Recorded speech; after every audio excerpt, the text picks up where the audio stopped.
Então, nessa figura aqui, a gente tem uma visão geral de todas as estruturas de um sistema digestório completo de um vertebrado. A gente vê após a boca, temos o esôfago. Entre o esôfago e o estômago, temos uma estrutura chamada esfíncter esofágico, que vai controlar a passagem do alimento do esôfago para o estômago.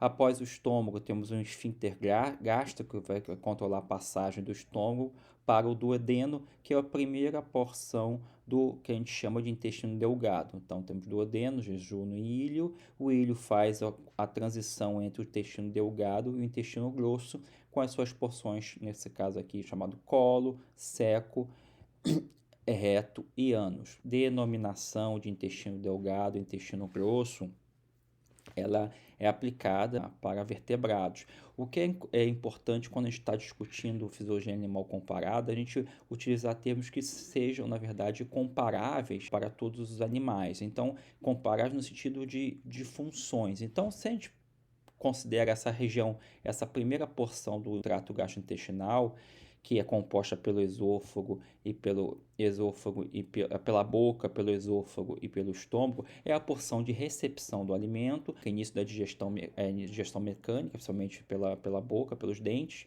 digestão mecânica que ocorre no próprio estômago e início da digestão química, não havendo quase nenhum processo de absorção, né? A absorção é muito pequena nesses três componentes do trato gastrointestinal. Esses componentes formados pela boca, pelo esôfago e pelo estômago, a gente pode chamar também de trato gastrointestinal proximal ou anterior. A região intermediária, que a gente chama de intestino delgado, no caso dos vertebrados, é a região onde há a finalização da digestão química e absorção dos nutrientes. Essa região a gente chama de trato gastrointestinal médio. A região subsequente, no caso do vertebrado, é o intestino grosso, é uma região que acontece basicamente a reabsorção de água e de eletrólitos. Todas as enzimas digestivas que são despejadas durante o processo digestório, na verdade, muita água é perdida nas enzimas digestivas. Então, é necessário que haja reabsorção dessa água durante o processo de digestão.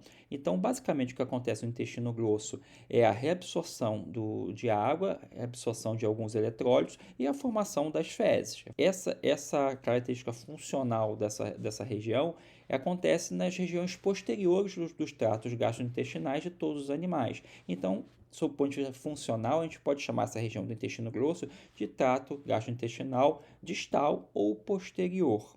Então, a gente renomeando as porções do trato gastrointestinal, a gente tem esôfago, boca, esôfago e estômago, o trato gastrointestinal anterior ou proximal, a região intermediária de absorção, de finalização da digestão química e absorção dos nutrientes é o trato gastrointestinal médio e a região posterior é o trato gastrointestinal posterior ou distal, tem a função basicamente de reabsorção de água e de eletrólitos.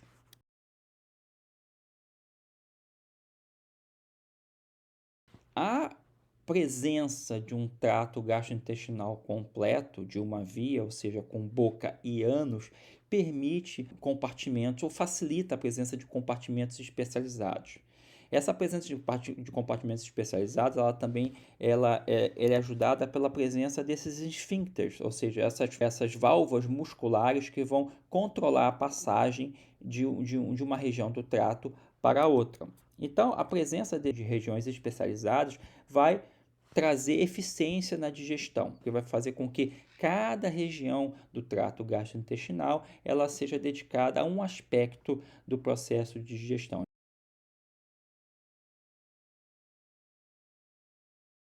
Que especializações são essas que a gente vai discutir aqui? Essas especializações estão ligadas, por exemplo, ao aumento da área, dobras de regiões do trato gastrointestinal que vão aumentar a área. Esse aumento da área vai facilitar, vai aumentar o contato das enzimas digestivas com as partículas alimentares para que seja feita a digestão, e esse aumento da área também vai aumentar a área de absorção dos nutrientes no trato gastrointestinal. A presença de válvulas musculares ou esfíncteres, um tipo de especialização importante que vai controlar a passagem do bolo alimentar. Esse controle da passagem vai permitir que aumente-se a eficiência do processo digestório. As células que alteram o pH do fluido, ou seja, a alteração do pH do fluido, né, onde está o bolo alimentar, vai permitir que seja feita, por exemplo, pH ácido. Na pH ácido vai permitir que seja feita desnaturação de proteínas, ou seja, facilita a digestão química. Também o que acontece, a alteração do pH, um pH muito ácido, tem um fator protetivo também de matar as bactérias. Quando se consome o alimento, se consome também um número muito grande de bactérias que eventualmente podem ser até patogênicas. Então, um pH baixo, isso tem uma função de higienização do trato gastrointestinal também. Especializações relacionadas à produção de muco, que é essencial, principalmente em locais com pH muito baixo. O muco tem uma função de proteção importantíssima dessa mucosa. Células secretoras que produzem enzimas digestivas, ou seja, a produção de enzima digestiva está associada, ligada à digestão química. Adaptações mutualísticas, ou seja, isso possibilita que os animais que não tenham endogenamente, não produzam determinadas enzimas, eles possam digerir certos tipos de alimentos através de adaptações, ou seja, associações mutualísticas. A presença de células de absorção, né, ou seja, células que vão absorver os nutrientes, que possuem transportadores especializados. Então, ao longo dessa aula, a gente vai discutir essas especializações. E a gente vai começar falando da região anterior do trato gastrointestinal, do estômago. Ou seja, essa região anterior do estômago, do trato gastrointestinal, o estômago, ela é, na maioria esmagadora dos animais, tem uma característica típica, que é uma região onde é ácida, ou seja, na maioria esmagadora dos animais, a porção anterior do trato gastrointestinal é uma porção ácida. Essa porção ácida, ela tem funções importantíssimas no processo de digestão, principalmente no processo de digestão de proteínas.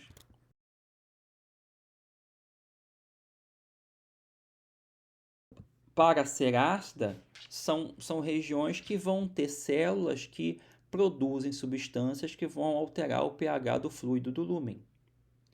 E também essas células que produzem substâncias que vão alterar o pH do lume vão estar associadas também a células que vão produzir enzimas digestivas sendo que essas enzimas digestivas vão ter o seu pico de atividade, sua melhor atividade nesse determinado pH. No caso do estômago, da região anterior, nesse pH ácido. E também relacionadas a isso, são células produtoras de muco. Então, como eu mencionei, o estômago é o local de secreção de pepsinogênio e ácido clorídrico, ou seja, é chamado do estômago ácido ou estômago glandular. Então, a gente observa aqui células que vão produzir tanto as enzimas digestivas, células que vão produzir enzima digestiva, no caso aqui o pepsinogênio, que é um precursor da pepsina.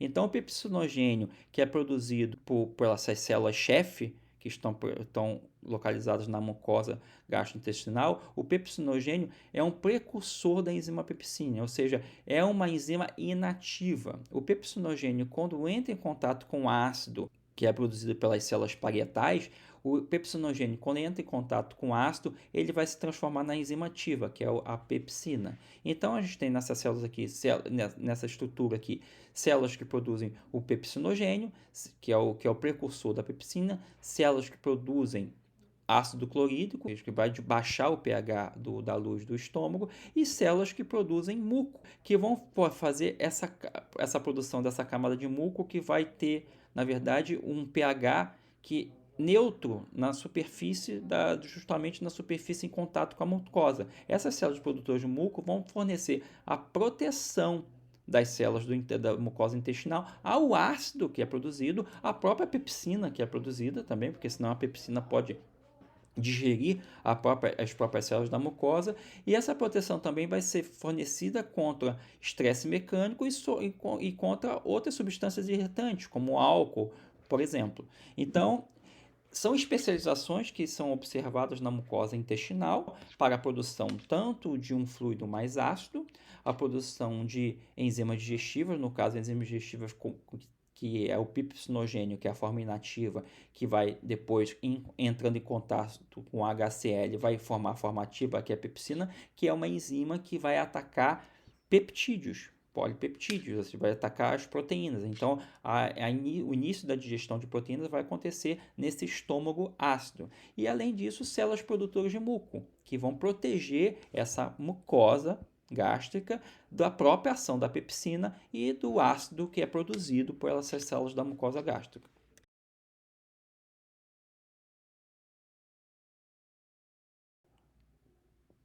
No estômago também, a região fica muito clara também a presença de válvulas, ou seja, desses esfíncteres que vão controlar a passagem tanto do bolo alimentar, do alimento que vem do esôfago, que é ingerido pela boca, passa pelo esôfago, chega no estômago, quanto a passagem do alimento do próprio estômago para o intestino delgado, ou seja, para a porção intermediária do trato gastrointestinal.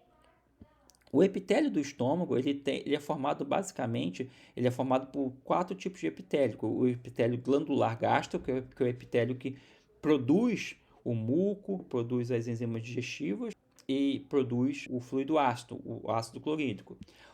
O epitélio cardíaco, o epitélio pilórico, o epitélio não glandular estratificado. Então, o epitélio glandular gástrico é o epitélio que é responsável pela produção dessas substâncias. E a extensão desse epitélio glandular gástrico ele vai variar de acordo com as espécies. Algumas espécies têm uma área do estômago muito maior dedicada a esse epitélio glandular gástrico e outras espécies têm uma área bem menor. Então, isso a gente pode ver nessa figura aqui. Então, o que está marcado em escuro, a porção anterior do trato gastrointestinal, que também é observada no intestino médio, na porção intermediária e na porção posterior também do trato gastrointestinal, é a mobilidade.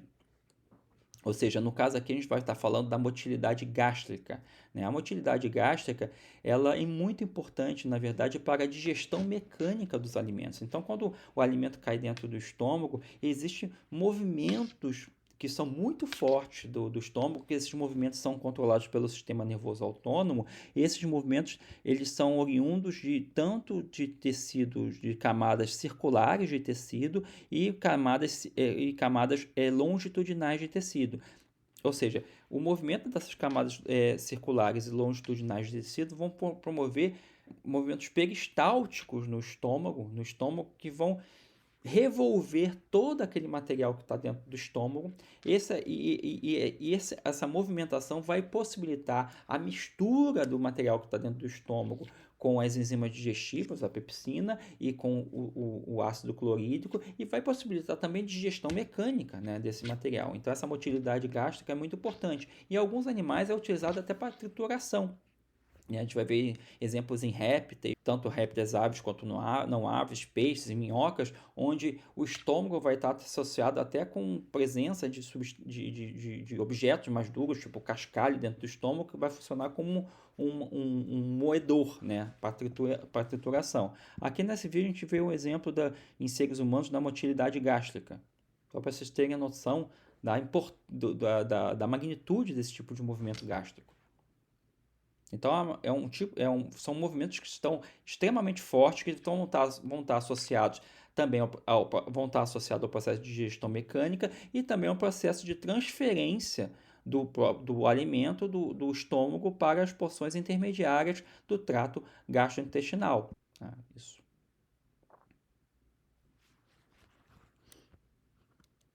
E aqui a gente vê que os esfíncteres são muito importantes, né, no processo de motilidade gástrica também, que os esfíncteres podem estar fechados, e nesse caso, com os esfíncteres fechados, isso vai fazer com que haja somente o movimento do alimento dentro do estômago, e esse movimento do alimento vai facilitar a digestão mecânica. A partir do momento que o esfíncter pilórico é aberto, isso vai proporcionar, através do movimento do estômago, o esvaziamento gástrico. Então, eu mencionei já anteriormente, pouca absorção ocorre nos estômagos de vertebrados.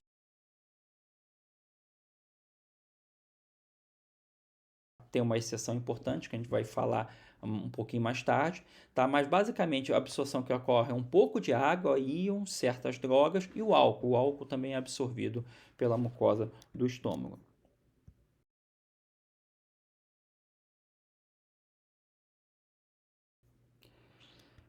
Bem, uma outra característica importante do estômago é a sua expansibilidade. Então, estômagos são altamente expansíveis e altamente expansíveis e são muito comuns, podem, melhor dizendo, estômagos podem ser altamente expansíveis e esses estômagos expansíveis são muito comuns em vertebrados carnívoros. Por que isso acontece? Porque, no caso, o carnívoro ele tem mais dificuldade de obter o alimento.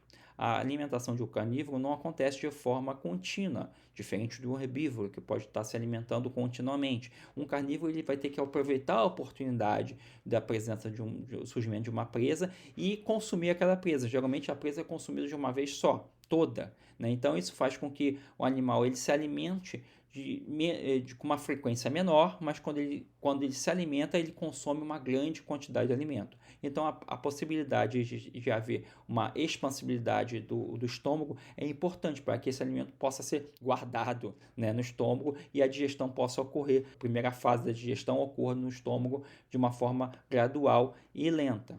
Então, aqui a gente tem exemplos de estômagos expansíveis de vertebrados predadores carnívoros.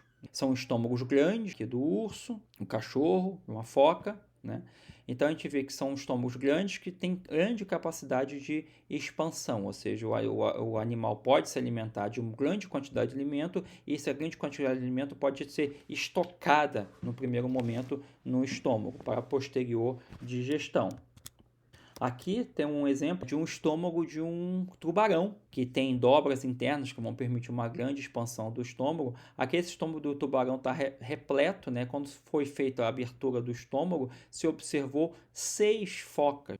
Então a expansibilidade é uma característica importante, uma especialização importante do trato gastrointestinal anterior, da região anterior, especificamente do estômago.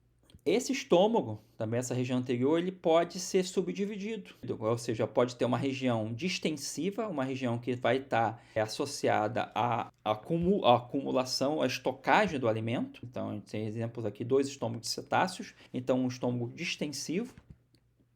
E a segunda parte do estômago, o estômago glandular. Ou seja, a primeira parte simplesmente vai receber o alimento e estocar o alimento. A segunda parte do estômago, porção do estômago, vai ter aquela mucosa que produz as enzimas digestivas, o pepsinogênio, o ácido clorídrico, que vai atuar na digestão química do alimento. Então, aqui a gente tem um exemplo de estômago digestivo, o estômago glandular, num golfinho, e aqui um estômago digestivo, um estômago glandular, uma baleia, no caso aqui é um animal filtrador, uma baleia de barbatana, né, de filtradora, né, que se alimenta de krill, né, se alimenta de krill, e nesse caso dessa baleia aqui, ela vai ser um animal fermentador também, porque no caso aqui a digestão da quitina não é feita por enzimas endógenas dessa baleia, é feita por enzimas produzidas por micro-organismos, mas em ambos os casos a gente percebe uma porção distensiva do estômago e uma porção glandular do estômago, então uma certa subdivisão dessa região anterior do trato gastrointestinal, a porção do estômago do trato gastrointestinal.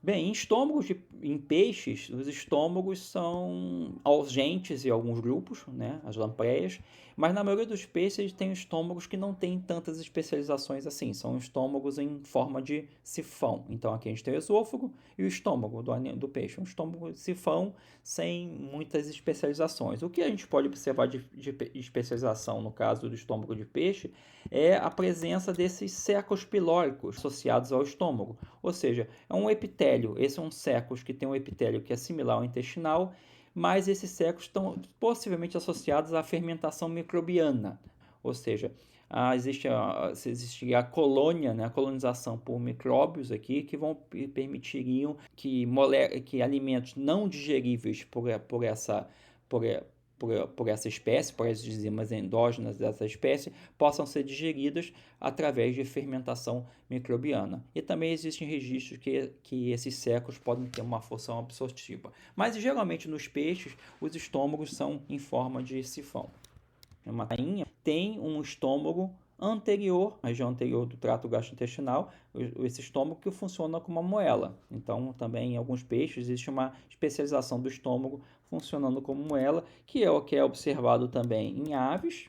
Então, nós temos aqui a moela, aqui na figura aqui a moela, altamente muscular, funciona para triturar os alimentos, e são observados também em répteis crocodilianos, né, onde o estômago também funciona como estômago pilórico, muito muscular, junto com pedras e cascalho, funciona para a trituração de alimentos.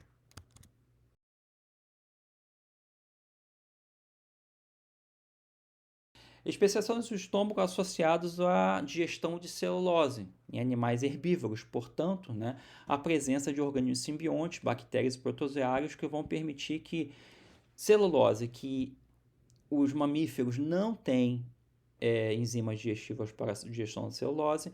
Em muitos animais herbívoros, o que acontece? A presença de organismos simbiontes, bactérias e protozoários em regiões do estômago, especializados no estômago, proporcionam a fermentação desse material, a digestão desse material da celulose através do processo de fermentação.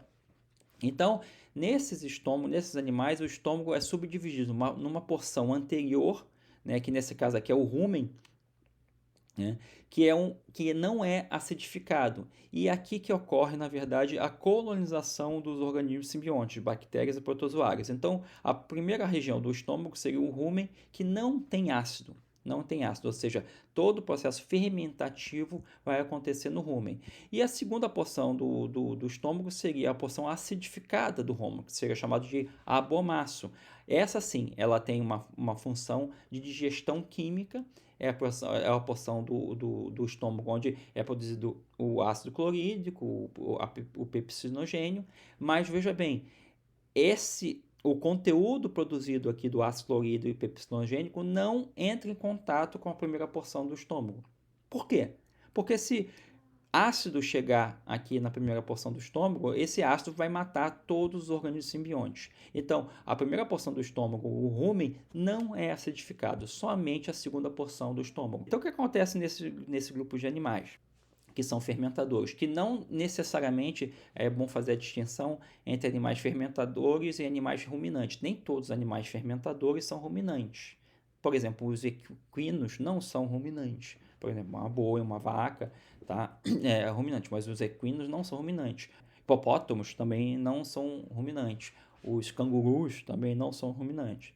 Então, aqui a gente tem um exemplo de fermentador, que é chamado, na verdade, o fermentador pré-gástrico, porque a porção do trato gastrointestinal que tem a colônia de organismos, de micro-organismos, está localizada anteriormente à porção acidificada do estômago. Um boi, uma vaca, tá? Os bovinos, os equinos, os ovinos também são exemplos de fermentadores pré-gástricos. A celulose ela é consumida, tá? Ela é ingerida. Só que esses animais não têm enzimas que são capazes de digerir a celulose. No entanto, o que acontece? Os micro-organismos que estão presentes no rumen, eles vão secretar enzimas digestivas que vão ser capazes de quebrar a celulose em moléculas de glicose. Eles vão secretar o que? Celulase. Então, é uma digestão extracelular. Então, os micro-organismos vão secretar celulase e extracelularmente as moléculas de glicose presentes na celulose vão ser quebradas, vão ser individualizadas em moléculas de glicose. Então, a digestão da celulose é extracelular. Então, o micro-organismo não vai absorver a celulose e vai quebrar a celulose. Ele vai secretar celulase extracelularmente e a secreção da celulase vai fazer com que haja digestão da celulose em moléculas de glicose. Essa glicose que é gerada ali no rumen, ela vai ser absorvida pelos micróbios fermentadores. A metabolização da molécula de glicose sem a utilização do oxigênio, ou seja, o processo fermentativo. Então, a glicose que é absorvida vai ser transformada em ácidos gástricos de cadeia curta. ácido acético, ácido butírico, ácido propiônico. E esses ácidos graxos de cadeia curta, uma porção desses ácidos graxos de cadeia curta vão ser absorvidos pelo próprio rumen. Então, ó, a partir da glicose que é absorvida pelos micro-organismos, a glicose vai ser sujeita ao processo de fermentação e na fermentação vai ser formado o acetato, o propionato, o butirato, ou seja, são ácidos graxos de cadeia curta. Esses ácidos graxos de cadeia curta, além deles, são formados também o CO2, dióxido de carbono, e o metano. Então são formados esses dois gases que vão, na verdade, resultar no processo de eructação, arrotar, né? Arrotar, ou seja, liberação de CO2 e de flatulência, o metano, ou seja, a liberação de metano é muito alta também. Na flatulência vai ser formada, vai ser gerado principalmente por esse metano que é gerado no processo de fermentação pelos micro-organismos. Por isso que eu falei lá em cima que existia uma exceção, lá no começo da aula, existia uma exceção importante de absorção no estômago. Acontece nos animais fermentadores.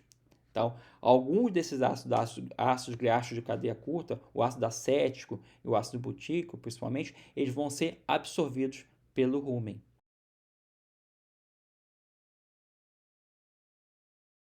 Agora, nessa última parte da aula, nós vamos discutir especializações associadas ao trato gastrointestinal médio, que a gente entende como intestino, aquela região de finalização da digestão química e absorção dos nutrientes. Então, nessa parte da aula, a gente vai discutir basicamente especializações associadas a aumento da área dessa região e especializações associadas a finalização da digestão e a absorção dos nutrientes pelo trato gastrointestinal médio.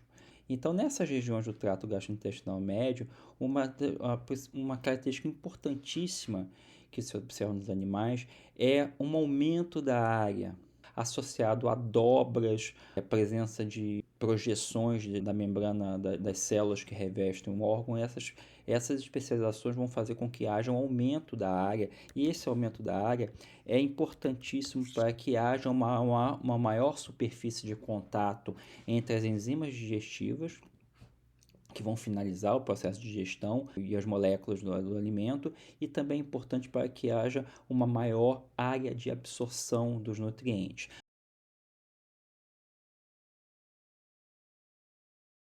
Alguns animais, como por exemplo a lampreia, onde a gente não vê nenhuma expansão da área. Então, o tubo do intestino é um tubo reto.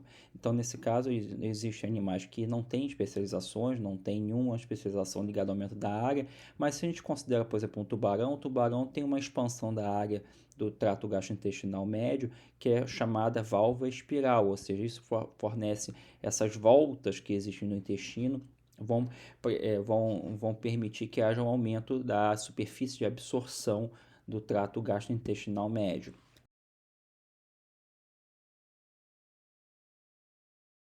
É muito observado em invertebrados, esse aqui é um exemplo observado em nós seres humanos, em mamíferos, na topografia intestinal, é que a superfície interna do intestino ela vai ser composta por uma série de dobras, né, ou cristas. Então, essas dobras ou cristas já vão ser o primeiro componente de aumento da área da superfície do intestino.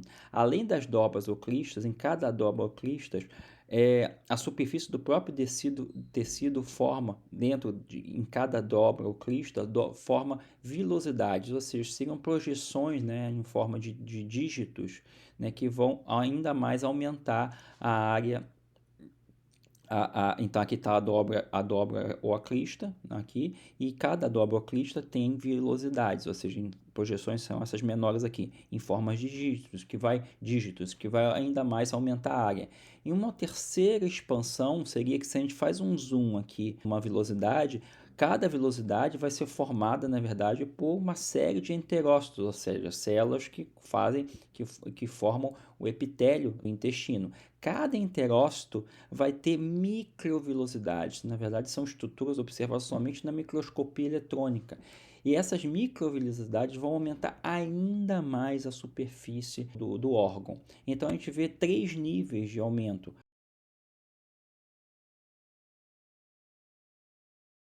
E essas microvelosidades vão formar o que se chama da borda em escova.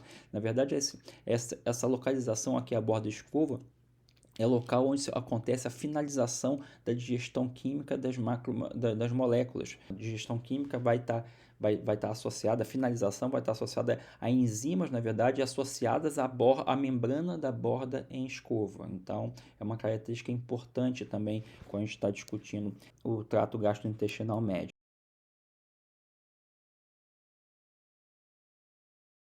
Também é observado, por exemplo, em insetos, né? Então, a gente viu aqui um corte do trato gastrointestinal médio de inseto, onde a gente observa que existem dobras também da superfície do trato gastrointestinal, e em cada uma dessas dobras existem, ou seja, dessas dobras existem, estão localizadas as células que fazem a mucosa, compõe o epitélio do trato gastrointestinal, e cada uma dessas células vai apresentar também a presença de microvelosidades. Então, aqui a gente tem a presença, a figura em microscópio eletrônica das microvelosidades. Então, o aumento da área é uma característica que é espalhada, que é observada em vários grupos animais. Então, somente nos mamíferos, como eu coloquei, mas também em insetos, que são invertebrados.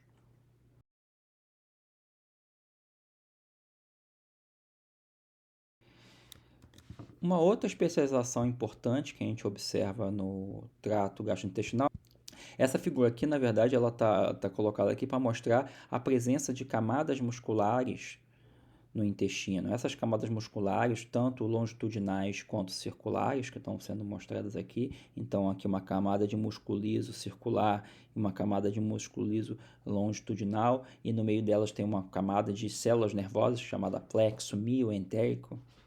Essas camadas musculares vão permitir vão possibilitar a existência de movimentos que são importantes, movimentos de peristalse, ou seja, movimentos de impulsionamento daquele bolo alimentar através do intestino, e movimentos de segmentação, que são extremamente importantes também para que haja um aumento da eficiência do processo de digestão química e aumento da eficiência do processo absortivo também. Tanto os movimentos de peristalse e segmentação vão acontecer através de ações dos movimentos das camadas tanto musculares, tanto circulares, quanto os músculos longitudinais. Então, aqui a gente vê, por exemplo, o que é a peristalse, o funcionamento do bolo alimentar através do comprimento da extensão do intestino.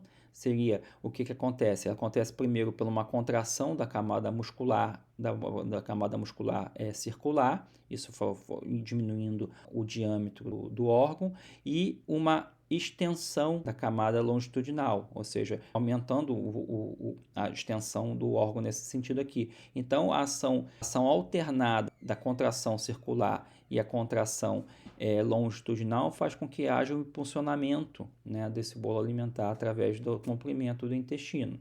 Já a segmentação, na verdade, acontece por contração alternada das camadas circulares. Então, a gente tem um momento aqui, nessa situação aqui, houve a contração das camadas circulares desses dois segmentos. Isso segmentou esse bolo alimentar nessa região aqui. Num segundo momento, vai haver a contração desse bolo alimentar, vai a contração dessa camada circular no meio desse segmento aqui. Então, esse bolo alimentar vai ser subdividido em dois. Vai ser subdividido na metade.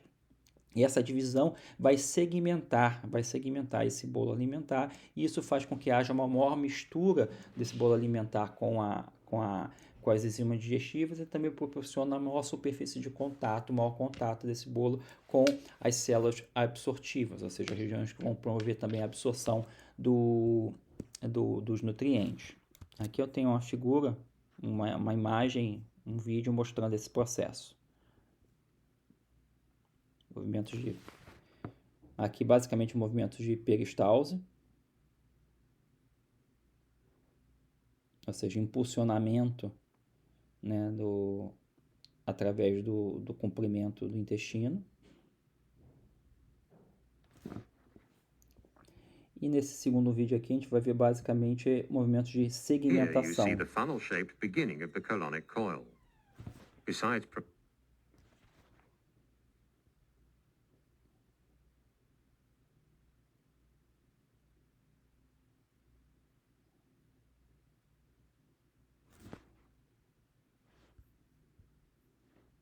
Então a gente percebe aqui os movimentos de segmentação.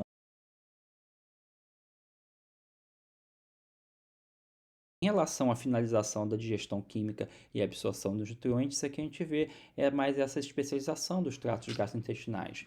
Então, aqui essa figura aqui está dividida e mostrando a ação enzimática que acontece na boca, no estômago e no intestino delgado. A gente já discutiu o estômago, na verdade, em relação à digestão de carboidratos, não acontece nenhuma ação digestória química no estômago. A digestão de carboidratos ela inicia na boca, através da amilase salivar, que vai quebrar começar a quebrar as moléculas de amido, né? Começar a quebrar as moléculas de amido, de oligosacarídeos na boca, mas o que importa para a gente aqui é o que acontece no intestino delgado, né? No intestino delgado, o que acontece? Vai haver a ação da amilase pancreática de carboidratos, então a gente percebe que no intestino delgado, a amilase pancreática vai atuar onde? Vai atuar nos disacarídeos que restaram, né, que restaram após a digestão que aconteceu pela amilase salivar e pela própria amilase pancreática. Esses disacarídeos na verdade, vão ser resultantes da ação da amilase pancreática, e esses disacarídeos produzidos por ação da amilase pancreática, também existem disacarídeos que vêm direto da dieta, ou seja, a maltose, a lactose e a sacarose são disacarídeos que não são sujeitos à digestão pela amilase salivar e que chegam ao intestino delgado também.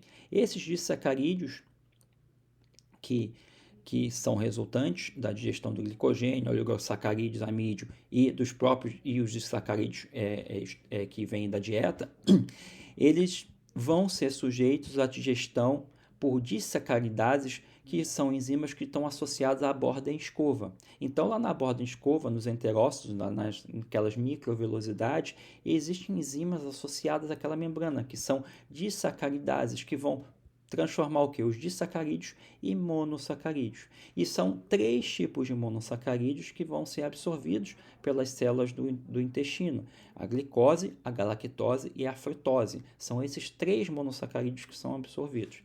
Aqui convém salientar que a celulose ela passa incólume por todo o processo de digestão. Nós não temos isso aqui. A digestão de carboidratos em seres humanos, nós não temos nenhuma enzima endógena que permite a digestão da celulose. Então, a celulose que entra é a mesma celulose que sai, sem passar por nenhum processo de digestão. Somente ela sai sob a forma de fibra alimentar nas fezes, mas não é quebrada em nenhum momento em moléculas de glicose. Na borda em escova, essas disacaridases vão quebrar os disacarídeos, ou seja, lactose, maltose e sacarose, vão quebrar esses disacarídeos em monossacarídeos, que são a frutose, a galactose e a glicose. A frutose, galactose e glicose serão, por sua vez, absorvidas pelas células dos enterócitos. Então, ali na borda em escova, existem transportadores para a frutose e para a glicose.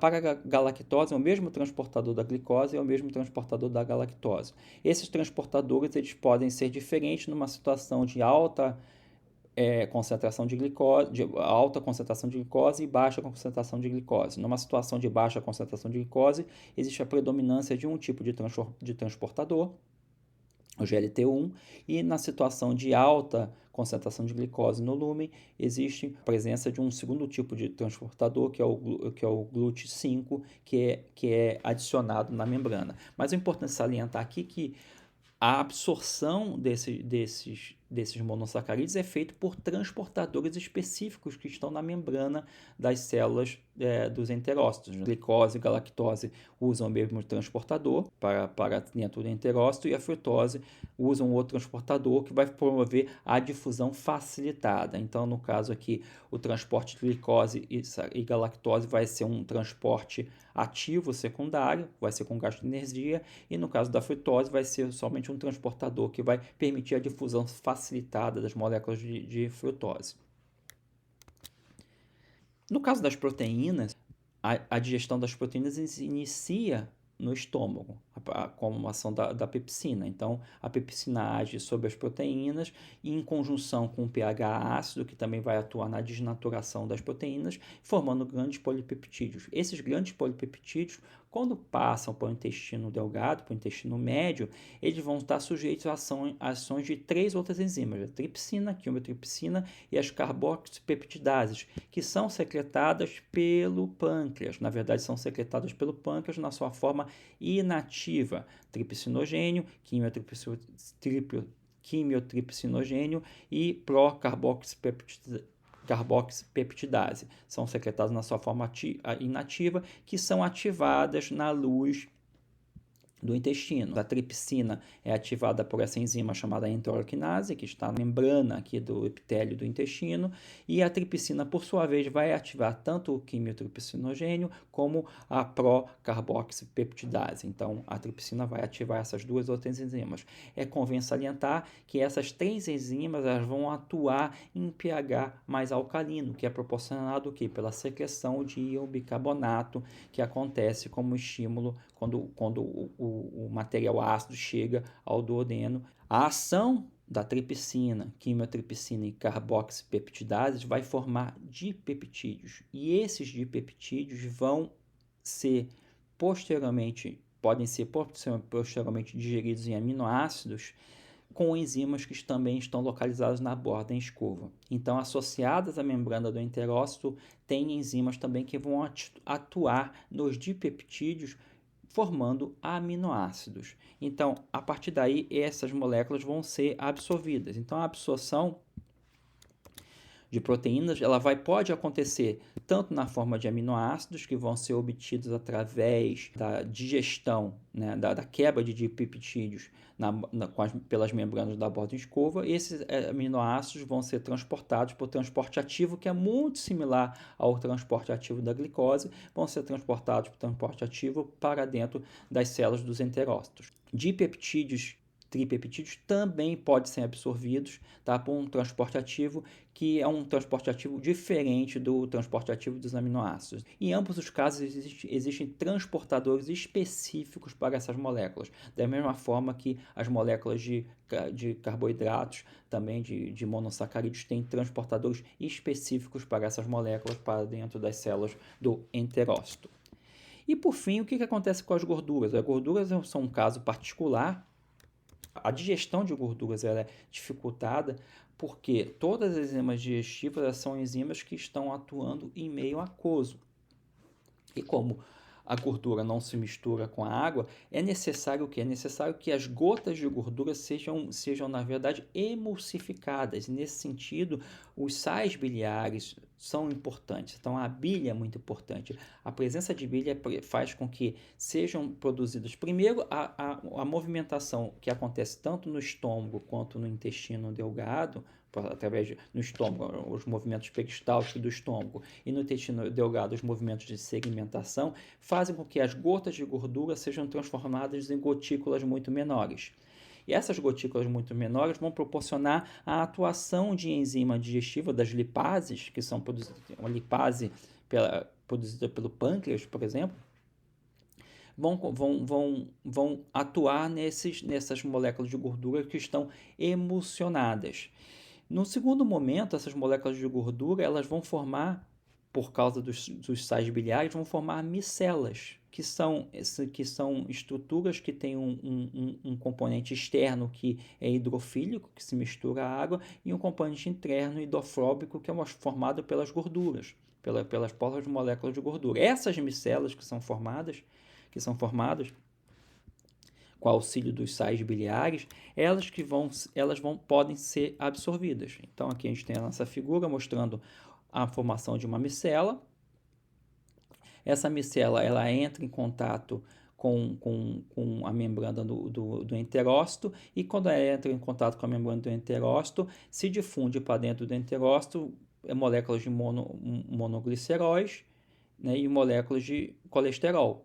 Essas moléculas de monoglicerol, por sua vez, são ressintetizadas como trigliceróis, são ressintetizadas, e os colesteróis são incorporados junto com os junto com as moléculas de glicerol, colesterol e triglicerídeos, colesterol e outras moléculas de lipídios são incorporadas em outras estruturas chamadas quilomicrons. Esses quilomicrons, por sua vez, vão passar para a circulação linfática e vão estar disponíveis para os outros tecidos do corpo. Ou alguns lipídios, ácidos graxos de cadeia curta, eles conseguem se difundir diretamente através da membrana. Mas moléculas maiores de lipídios, elas vão ser incorporadas em micelas com a ajuda de sais biliares, e essas micelas sim que vão fazer com que haja a incorporação das moléculas de lipídio para dentro dos enterócitos.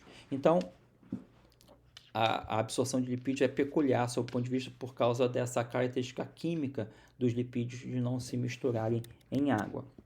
Então, com isso, a gente vê fecha a discussão de uma forma bem rápida, né? Bem sintética, mas a gente fecha a discussão das especializações que a gente pode observar no trato digestivo. Então a gente discutiu dobras para o aumento de área, dobras que podem ser tanto microscópicas como macroscópicas. A gente viu a presença de válvulas musculares que vão controlar a passagem material de um compartimento para o outro, e esse isolamento dos compartimentos é importante, que a gente viu que cada compartimento pode ter um pH específico, né, específico que é ótimo para a sua ação de enzimas digestivas que estão restritas àquele compartimento.